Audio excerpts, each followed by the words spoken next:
नमस्कार भाइयों और बहनों, स्वागत है आपका जंगली मेडिसिन में। कभी आपने एक ऐसे कांटेदार पौधे के बारे में सुना है जो दिखने में बैंगन जैसा होता है, लेकिन औषधीय गुणों में इतना प्रभावशाली है कि श्वास, खांसी, दमा, बवासीर, हृदय रोग, यहाँ तक कि बांझपन और टीबी जैसी जटिल बीमारियों में भी लाभकारी माना गया है। आज हम बात करेंगे इसी अद्भुत वनस्पति की, जिसे लोग अलग अलग नामों से जानते हैं। कहीं इसे बड़ी कटेरी कहा जाता है, तो कहीं इसे ऊभी भुई रिंगण, बोर डोकड़ी या बृहतिका के नाम से पुकारते हैं। आप अपने क्षेत्र में इसे किस नाम से जानते हैं और इसका किस तरह से उपयोग करते हैं, यह हमें कमेंट में जरूर बताइए। संस्कृत में इसे बृहति, सिहोका, कांता, वार्तजिग आदि कहा गया है और इसका वैज्ञानिक नाम सोलानम इंडिकम है। ये बैंगन कुल मतलब सोलनेसी का पौधा है।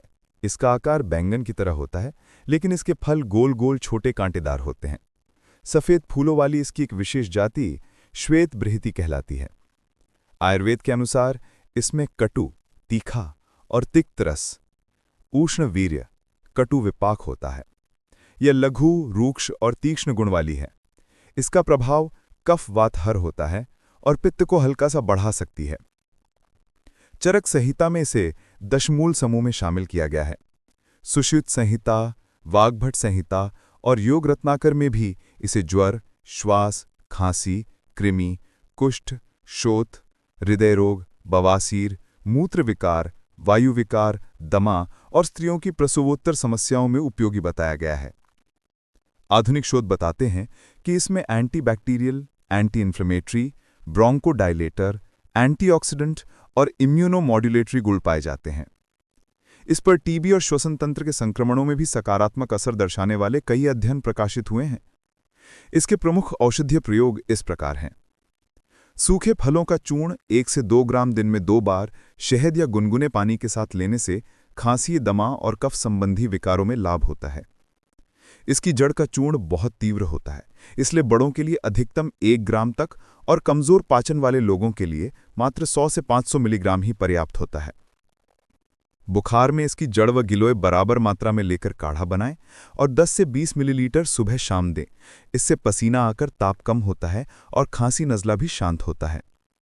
बवासीर में इसकी सूखी टहनियों या फलों की धुनी देना लाभकारी माना गया है।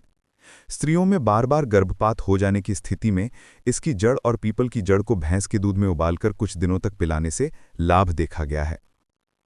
स्तनों की शिथिलता में इसकी जड़, छोटी कटेरी की जड़, अनार का छिलका, मोलसरी और फंदूरी की जड़ को मिलाकर शहद के साथ लेप करने से लाभ मिलता है। इसके रस में शहद मिलाकर त्वचा पर लगाने से त्वचा रोगों में लाभ मिलता है। दांत दर्द में इसकी धुनी देना या काढ़ा बनाकर कुल्ला करना भी लाभकारी होता है। दिल की दुर्बलता और हृदय रोगों में इसके पंचांग को गिलोय और अड़ूसा की छाल के साथ काढ़ा बनाकर देने से लाभ होता है। टीबी में नागर मोथा, पीपली, मुनक्का और बड़ी कटेरी के फल को बराबर मात्रा में लेकर चूर्ण बनाकर देने से भी लाभ बताया गया है। नामर्दी में इसकी ताज़ी जड़ को गाय के दूध में उबालकर सेवन कराना लाभकारी माना गया है, पर खटाई और उत्तेजक आहार से परहेज आवश्यक है। इसका सेवन सदैव सीमित मात्रा में और वैद्य की सलाह से ही करना चाहिए, क्योंकि अधिक मात्रा में लेने से यह कब्ज कर सकती है और पाचन पर तीव्र प्रभाव डाल सकती है। कोई जड़ी बूटी नहीं मिल रही है तो ऑनलाइन खरीद सकते हैं। वीडियो का डिस्क्रिप्शन चेक करें। इस जड़ी बूटी का उपयोग करने से पहले किसी योग्य वैद्य से परामर्श अवश्य लें। यह जानकारी केवल शैक्षणिक उद्देश्य से दी गई है। अगर जानकारी पसंद आई तो वीडियो को लाइक, शेयर और चैनल को सब्सक्राइब जरूर करें। उम्मीद करता हूं आज की जानकारी आपके लिए लाभकारी रही होगी। फिर मिलते हैं इसी प्रकार की एक नई जानकारी के साथ नई वीडियो में। तब तक के लिए नमस्कार। जय आयुर्वेद।